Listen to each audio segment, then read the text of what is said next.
kabanding, it's the second day of the week. Tuesday na naman, another day of more chika and updates. Ako ang inyong dance guru at ang pinakabawang kabanding John Bats po. At super close tayo sa TFC Connect.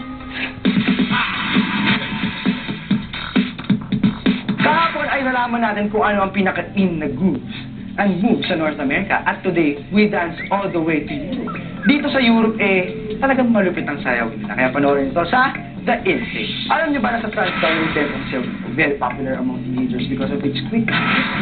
Very popular din daw in Paris ang sayaw nito. And it's spreading quickly throughout France through the internet, word of mouth, at syempre it's a mix of hip-hop, breakdancing, and techno.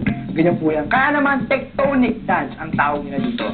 Wow! Hanip naman para talaga ang dance moves na yan. Pero mas hanip ang back-to-back kantahan at sayawan overload sa Melbourne and Sydney. Dahil you're all invited sa Philippine Festival sa Melbourne, Australia on November 24. Kasama po ako dyan at Giselle Sanchez.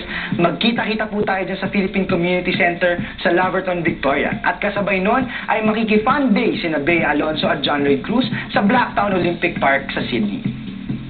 At sa November 25 naman po, magkikita-kita naman ulit sa Melbourne dahil makakasama rin namin sina Giselle Sanchez, sila Bea Alonzo at John Lloyd Cruz para makipiesta sa ating mga kabanding sa Australia. Doble kasiyahan, kaya doble panalo kayo dyan mga kabanding. Huwag kayong mawawala, ha? Siyempre naman dito sa Pilipinas, tuloy-tuloy din ang saya at sorpresa. At ngayon naman, para naman kay Rosana Shida of Japan, may hinanda kami munting sorpresa sa'yo. Panoorin mo to? Video Connect. Hi!